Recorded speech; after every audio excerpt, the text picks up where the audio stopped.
සාදු සාදු.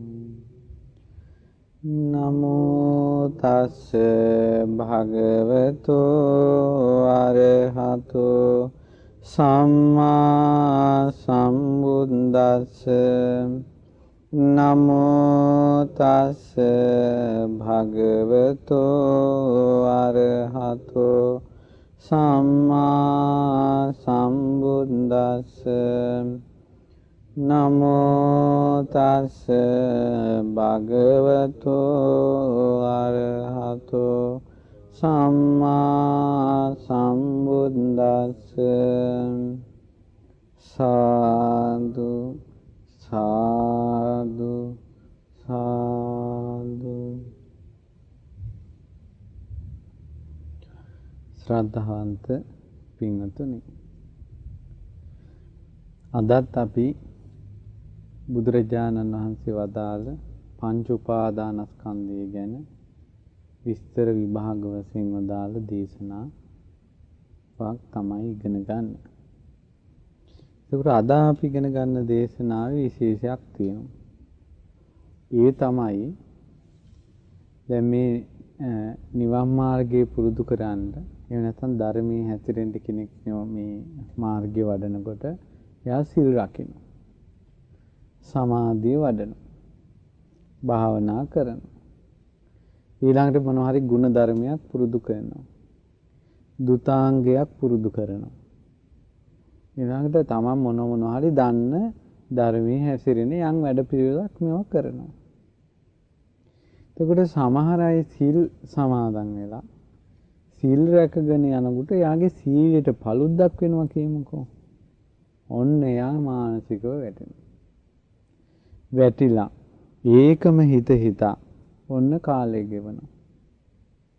ඔබ හිතන්නේ ඒක හොඳ දෙයක්ද, නුවණට හුරු දෙයක්ද නැද්ද?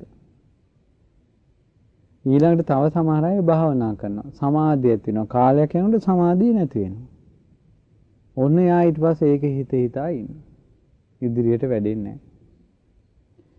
ඊළඟට තව සමහර අය කකරි ගුණ ධර්මයක් දියුණු කරගෙන ඉන්නවා. දුතාංගයක් හරි මොකක් හරි කෙලෙස් තවන වැඩ පිළිවෙලක් දියුණු කරගෙන ඉන්නවා. කාලයක් යනකොට කරගන්න බෑ. ඒ කියන්නේ උන කාලයක් මෛත්‍රියෙන් ඉන්නවා. කාලයක් යනකොට තරහ යනවා. උන කාලයක් හොඳට ඉන්නවා. කාලයක් යනකොට මේ රාගී සිටිවිලි වලින් එයා බැට කනවා. එතකොට පින්වතුනි, නුවණ මෙහෙව ගන්නට ශක්තියක් තිබ්බේ නැත්නම් එයාට මේ ශාසනයේ වැඩපිළිවෙල අහිමි වෙනවා. ඒකට හරි මේ දැන් ඔය මං ඒ කියපු කාරණාවට හරියට උපකාරී වෙන දේශනාවක් අද අපි ඉගෙන ගන්න. මෙන්න මේ වගේ සිද්ධියක් වුණාට පස්සේ කොහොමද විසඳගන්නේ කියලා.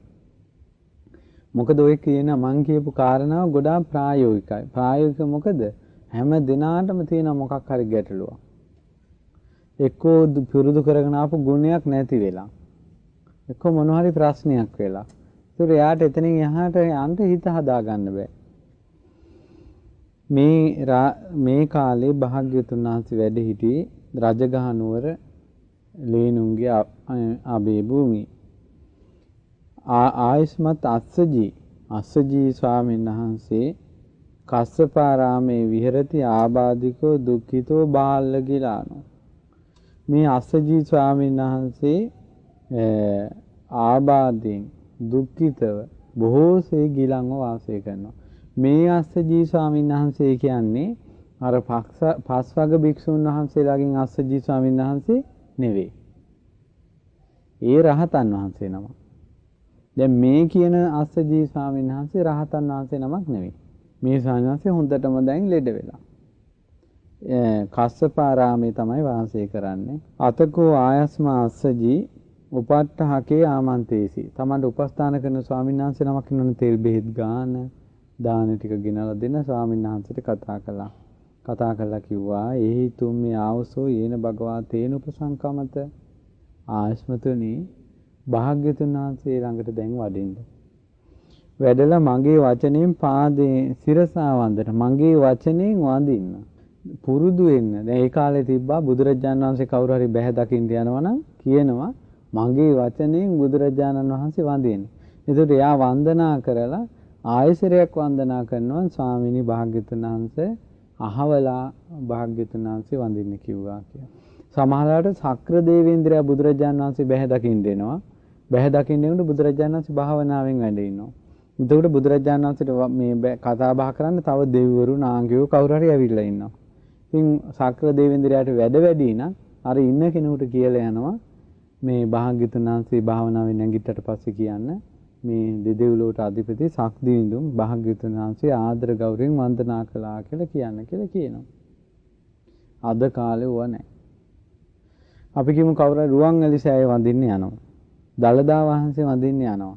ජයසිරි මහ බෝධීන් වහන්සේ වඳින්න යනවා. අපි කියමු තමන්ගේ ගෙදර එක්කෙනෙක් අහල පහල එක්කෙනෙක් කවුද කියන්නේ? මගේ මං වෙනුවෙනුත් රුවන්වැලි සෑය වඳින්නේ.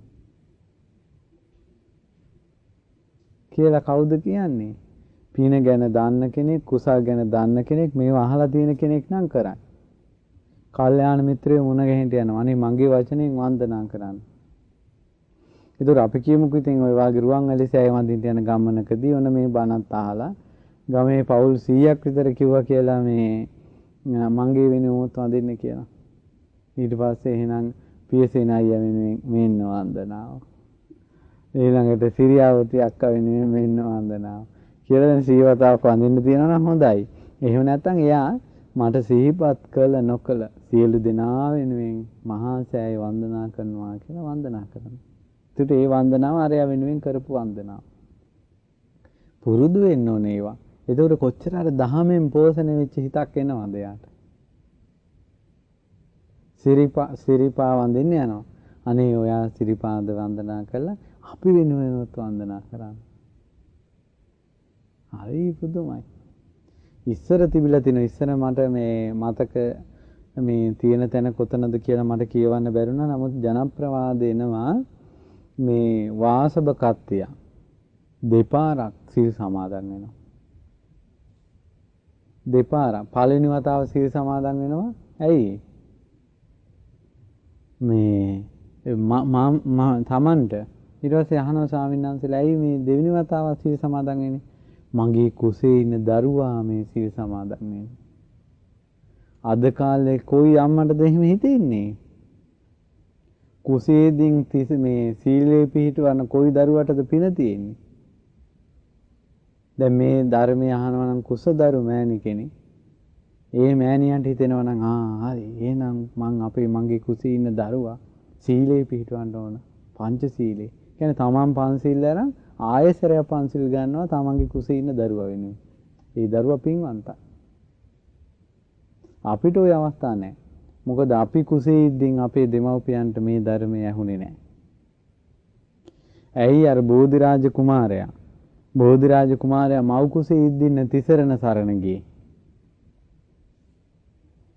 මව් කුසේ ඉද්දින් තිසරණ ඇයි අම්මා බණ අහන්න ගිහලා බුදුරජාණන් වහන්සේගේ ධර්මයෙන් පැහැදිලා අර කුස අත ගාලා මේ අදිෂ්ඨාන කරනවා මගේ කුසේ ඉන්න දරුවා දුවේද්ද පුතේද්ද කියලා දන්නේ මගේ කුසේ ඉන්න දරුවා බුදුන් සරණ යමි දහම් සරණ යනවා සංඝුන් සරණ යනවා කියලා තිසරණේ පිහිටුවා.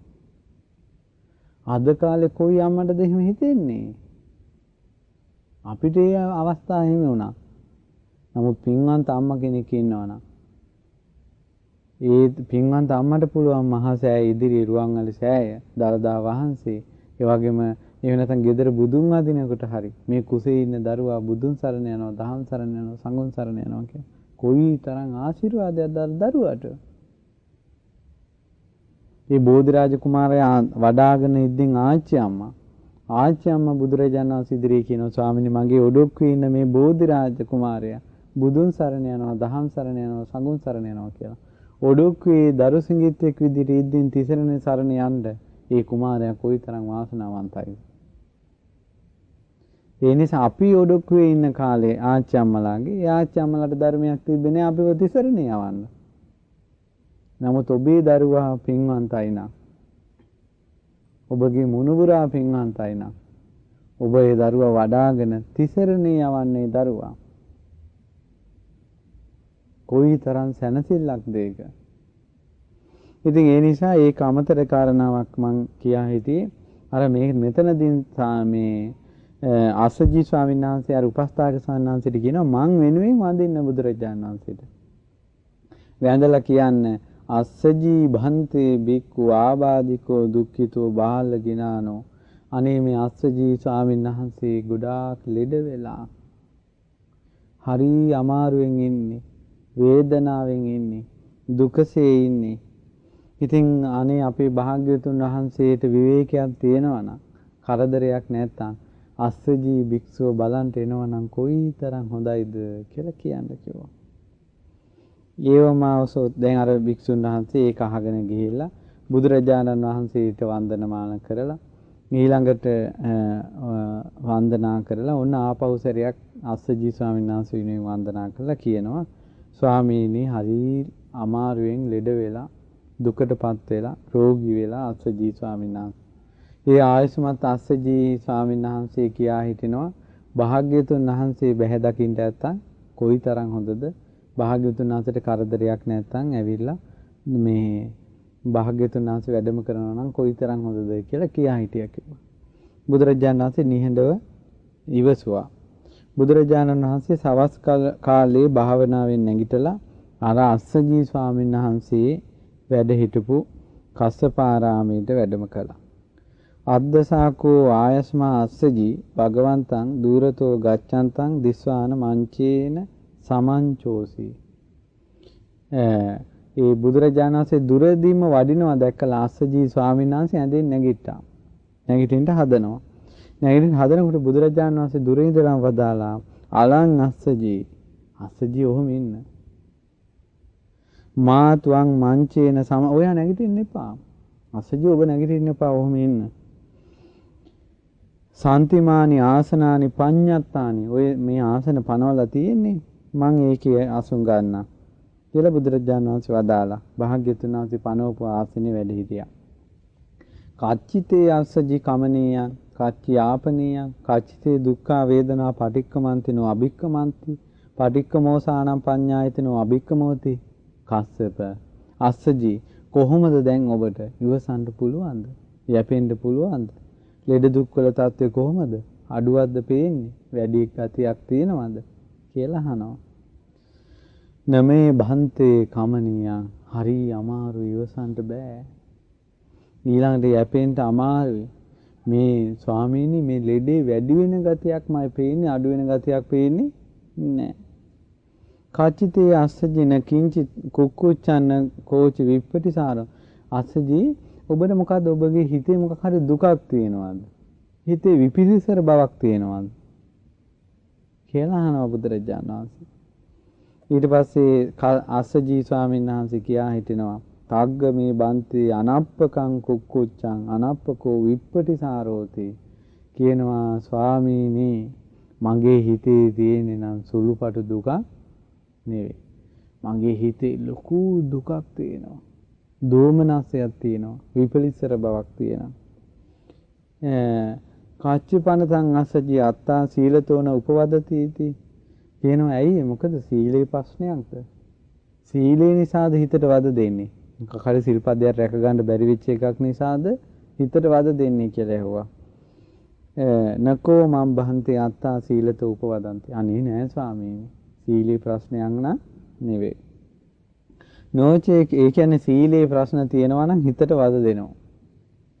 නෝචේ කිරතං අස්සජී අත්තා සීලතෝ උපවදති. තාත කිංචතේකු අස්සජී සීලේ නිසා හිතට වද දෙන්නේ නැත්තම් මොකද්ද ඔබගේ හිතට දෙන වදේ? පුබ්බේ ක්වාහං බන්තේ ගේලඤ්ඤේ සම්පස්ස බෙත්වා කාය සංකාරේ විහෙරාමි. කින ස්වාමීනි මං කලින් මේ ලෙඩ වෙන්න කලින් ආස්වාස ප්‍රාස්වාස සංසිඳවලා භාවනා කළා. ආස්වාස ප්‍රාස්වාස සංසිඳවලා භාවනා කළා කියන්නේ මොකද්ද? ආස්වාස ප්‍රාස්වාසයේ සංසිඳෙන්නේ කවද්ද? හතරවෙනි ධ්‍යානයේට සමවදිනකොට හුස්ම රැල්ල වැටෙන්නේ නැතුව යනවා. ආස්වාස ප්‍රාස්වාස නැතුව ජීවත් වෙනවා. හතරවෙනි ධ්‍යානෙ. දැන් දෙවෙනි ධ්‍යානයට යනකොට මේ විතක්ක ਵਿਚාර මේ හිත හිතා ඉන්න විතක්ක ਵਿਚාර ගතිය නැති වෙලා යනවා. හතරවෙනි ධ්‍යානේ ආස්වාස ප්‍රාස්වාසයෙන් නිරුද්ධ වෙනවා. ඊළඟට නේව සංඥා නා සංඥා එතන එනකොට සංඥා වේදනාත් නිරුද්ධ වෙලා නිරෝධ සමාපත්තියට සමවදින්න පුළුවන් වෙනවා. ඉතින් කියනවා ස්වාමීනි කලින් මම මේ ආස්වාස් ප්‍රාස්වාස් සංසිඳවගෙන භාවනා සමාධියක් වැඩුවා. දැන් මට ඒක ලබන්න බෑ. ඒ සමාධින් අපටි ලබතෝ එවං හෝති නොචකවහං පරිහරාමේති සමාධිය ලැබෙන්නේ නැතකොට මට හිතෙනවා අනේ මම පිරිහිලා මට කිසි වැඩක් නැහැ දැන් මං කියලා මගේ හිතට දුකක් එනවා. ඒ කියන්නේ ඉස්සර මං හොඳට භාවනා කළා සමාධිය වැඩුවා දැන් සමාධිය වැඩෙන්නේ නැහැ. යේතේ අස්සචි සමන බ්‍රහ්මන සමාධි සාරකා සමාධි සාමඤ්ඤා තේසන්තං සමාධි අප්පටි ලබතං එවං හෝති නොචස්සු මයං පරිහායාමාති කියනවා අස්සජි සමාධිය හරය කරගෙන ඉන්නවනම් මහානකම කියන්නේ සමාධිය කියලා හිතනම් කවුරු හරි හිතාගෙන ඉන්නේ ඔන්න ඒ වාගේ කෙනෙකුට නම් ඒ වාගේ ශාසනයක නම් සමාධිය නැති වුණාට පස්සේ අයියෝ ඉවරයි කියලා දුක් වුණාට පිරිහෙනවා කියලා හිතුවට කමක් නැහැ. තංකින් අහනවා මේ බුද්ධ ශාසනයේ සමාධිය හරය කරගෙන තියෙන එකක්ද? සමාධියෙන් ඉවර වෙන එකක්ද? සමාධියම කරපින්නා ගත්ත දෙයක්ද? එහෙම නැහැ. අස්සජි ඔබට හිතෙන්නේ මොකද්ද? මේ රූපේ නිට්ටයයිද අනිත්‍යයිද? බලන්නකෝ අදාළ කාරණාවට මෙන්න හැටි. බුදුරජාණන් වහන්සේට ඕනේ සමාධියක නතර කරන එකක් නෙවෙයි. ජීවිතයේ සත්‍ය ස්වභාවය අවබෝධ කරන එක. ඒ නිසා මේකෙන් තේරෙනවා සමාධිය තිබ්බා හෝ නැතා හෝ පංච උපාදානස්කන්ධය විදර්ශනා කරන්න ඒක බාධාවක් කරගන්න හොඳ නැහැ. ඒක බාධාවක් කරගන්න හොඳ නැහැ. ඒ කියන්නේ සමාධිය නැති කෙනත් තියෙන කෙනත් මේ පංච උපාදානස්කන්ධය විදර්ශනා කරන්න ඕන. ඒතර සමහර අයට මේ පංච උපාදානස්කන්ධය විදර්ශනා කර කර අනිත්‍ය වශයෙන් දුක් වශයෙන් අනාත්ම වශයෙන් සීකර කර යනකොට යාගේ හිත එකඟ වෙනවා. එකඟ වූ හිතට මේක අවබෝධ වෙනවා. නමුත් සමහර අය බොහෝ අය ඉන්නවා 90ක් 95ක් ඉන්නේ සමාධිය වැඩෙන්න හොරායනේ. කියන්නේ හිත හොරයි. හිත වැඩෙන්නේ නැහැ. හිත විසිරෙනවා. නිදිමතයි. කාම අරමුණු වල දුවනවා. ඉතින් භාවනාව හිත එකඟ වෙන්නේ නැහැ. ඉතින් එහෙම වුණ කෙනා පංච උපාස්කන්ධය අනිත්‍ය වශයෙන් දුක් වශයෙන් අනාත්ම වශයෙන් භාවනා කරන්න මැලි වෙන්න එපා. දැන් බුදුරජාණන් වහන්සේ මේ දේශනා කරනවානේ ආසජී රූපේ නිට්ටයයිද අනිත්‍යයිද? ස්වාමිනේ අනිත්‍යයි. අනිත්‍ය දේ දුකයිද සැපයිද? ස්වාමිනේ දුකයි. අනිත්‍ය නම් දුක නම් වෙනස් වෙනවා නම් ඒක මම මගේ ආත්මය කියලා ගන්න සුදුසුද? ස්වාමිනේ සුදුසු නැහැ. ඊළඟට අහනවා වේදනාව ගැන, සංඥාව ගැන, සංස්කාරය ගැන, විඥානය ගැන. මේවා නිට්ටයයිද අනිත්‍යයිද? අර ලෙඩ ඇඳේ ඉඳලා අර සමාධිය අහිමි වුණ ස්වාමීන් වහන්සේ කියා හිටිනවා ස්වාමීනි අනිත්‍යයි. අනිත්‍ය දේ දුක් සහිතයි. මම මගේ ආත්මය කියලා ගන්න බෑ. පංච උපාදානස්කන්ධෙන් තොර සමාධියක් තියනවද? නෑ. සමාධිය කියන්නේ පංච උපාදානස්කන්ධයමයි. ඒ සමාධියේ තියෙන රූපයක්, වේදනාවක්, සංඥාවක්, සංස්කාරයක්, විඥාන. එහෙනම් අනිත්‍ය දුක්ඛ අනාත්ම වශයෙන් මෙනෙහි කරන කෙනාට මේ තමන්ගේ ගුණධර්ම වැටුණා කියලා හෝ සමාධිය නැති වුණා කියලා හෝ ඒක තමන්ට ධර්මයේ පුරුදු කරන්න යා බාධාවක් කරගන්නවද? නැහැ. එයා ඒකත් අනිත්‍ය වශයෙන් දුක් වශයෙන් අනාත්ම වශයෙන් දකිනවා. මේ බුදුරජාණන් වහන්සේ දේශනා කරන අස්සජී මේ රූපය ගැන කල්පනා කරන්න ඕන අතීත අනාගත වර්තමාන අතීතේ වර්තමානයේ අනාගතේ හැම රූපයක්ම වේදනාවක්ම සංඥාවක්ම සංස්කාරයක්ම විඥානයක්ම තමා හෝ බාහිර හෝ ගොරෝසු හෝ සිවුම් හෝ හීන හෝ ප්‍රනීත හෝ දුර හෝ ළඟ හෝ යම් ඇද්ද පංච උපාදානස්කන්ධය මම නොවේ මගේ නොවේ මගේ ආත්මේ නොවේ මේවා අපිට ඕන විදිහට පාලනය කරන්න බෑ කියලා කල්පනා කරන්න කිව්වා. හොඳට දකින්න කිව්වා. හොඳට නුවණින් විමසන්න ඕන. බුදුරජාණන් වහන්සේ දේශනා කරනවා ඒවම් පස්සන් අස්සජී සුතවා ආර්ය ශ්‍රාවක. ඕක දකින්නේ ආර්ය ශ්‍රාවකයා. ওই විදිහට දකින්නකොට සුතවත් ආර්ය ශ්‍රාවකයා මම නෙවෙයි මගේ නෙවෙයි මගේ ආත්මෙ නෙවෙයි කියලා. එයා රූපයට කලකිරෙනවා. වේදනාවට කලකිරෙනවා. සංඥාවට කලකිරෙනවා. විඥාණයට කලකිරෙනවා. සංස්කාර වලට විඥාන වලට කලකිරෙනවා. නිබ්බින්දං විරජ්‍යති කලකිරෙනකොට නොඇලෙනවා. නොඇලෙනකොට නිදහස් වෙනවා. නිදහස් වුණා කියලා දන්නවා. රහතන් වහන්සේ නම. සෝ සුඛං චේ වේදනං වේදියති සා අනිච්ඡාති පජානාති. ආනී රහතන් වහන්සේ දන්නවා සැපක් විඳිනකොට ඒ සැප කොහොමද දන්නේ? අනිත්‍යයි කියලා. අනජ්ජෝසිතාති පජානාති. ඒකේ බැසගන්නේ රහතන් වහන්සේ සැප වේදනාවේ. දුක් වේදනාවේ බැසගන්නෙත් නැහැ. සැප දුක් රහිත වේදනාවේ බැසගන්නෙත් නැහැ. ඉතින් දන්නවා මම මේකේ බැසගන්නේ නැහැ කියලා. ඊළඟට සෝ සුඛංචේ වේදනං වේදියති විසඤ්ඤුත්තෝ නං වේදියති. සැපක් වේවා දුකක් වේවා සැප දුක් රහිත වේදනාවක් වේවා ඒ වේදනාව විඳින්නේ පින්මුතුනේ නොයලුන සිතේ. රහතන් වහන්සේලාට කොයිතරම් ප්‍රණීත දානයක් දුන්නත් ඒ රසයත් එක්ක එකතු වෙන්නේ නැහැ. කාය පරිහරණය කරන්න ආහාර ටික ගන්න. උණු වතුරෙන් පැන් පාසු කළත්, ඇල් වතුරෙන් පැන් පාසු කළත්, සීතලේ හිටියත්, උණුසුමේ හිටියත් ඒ වේදනාවත් එක්ක එකතු වෙන්නේ නැහැ. ඊළඟට ඒ රහතන් වහන්සේලා දන්නවා කාය පරියත්තිකං වේදනං වේදියමානෝ කායං පරියත්තිකං වේදනං වේදියාමිති පජානාති. කාය තියෙන කල් විඳින දුක් ටික කාය තියෙන කල් විඳින්නේ කියලා දාන්න. ඇයි ඉවරයිනේ ප්‍රශ්නේ. දැන් අපේ ප්‍රශ්න ටික කාය තියෙන කල් විතරයිද තියෙන්නේ? මැරිච්ච ගමන් ආයෙ කායකට එනවා මේ ප්‍රශ්න ටික. අපේ හිතේ ප්‍රශ්න ටික හිත තියෙන කල් විතරයි තියෙන්නේ. ආයෙ මැරිච්ච ගමන් එනවා. ඉතින් ඒකයි. ඉතින් ඒ නිසා ජීවිතේ තියෙන කල් විඳින වේදනා ජීවිතේ තියෙන කල් විඳිනවා. ඊට පස්සේ මේ කිසිවක් අල්ලා ගන්න නැති නිසා බැඳෙන්නේ නැති නිසා එක් වෙන්නේ නැති නිසා සීති භවිස්සං සීතල වෙලා මේ ජීවිතේම නිවිලා යනවා කියලා දන්නවා. බුදුරජාණන් වහන්සේ දේශනා කරන අස්සජී ස්වාමීන් වහන්සේට අස්සජී මේ තෙලුත් වැටිත් නිසා පහනක් දැල් වෙනවා. තෙලුත් ඉවරුනොත් වැටිත් ඉවරුනොත් පහනක් දැල් වෙයිද? දැල් වෙන්නේ. ඒ වගේ මේ ජීවිතේ තියෙන කල් මේ ජීවිතේ ප්‍රශ්න ටිකේ රහතන් වහන්සේලා කිසිවකට ඇලෙන්නේ නැති නිසා ආයෙත් ජීවිතයකට දුක ගෙනියන්නේ නැහැ.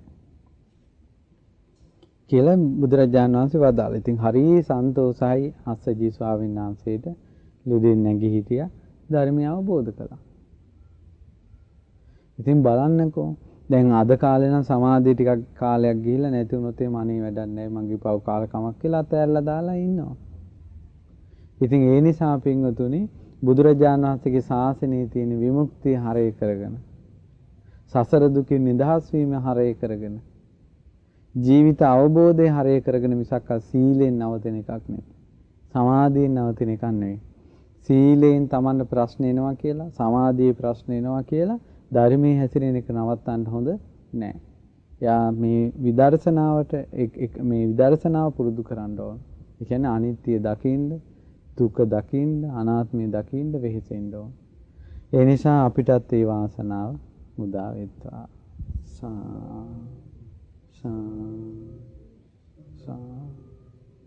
නමෝ බුද්ධාය.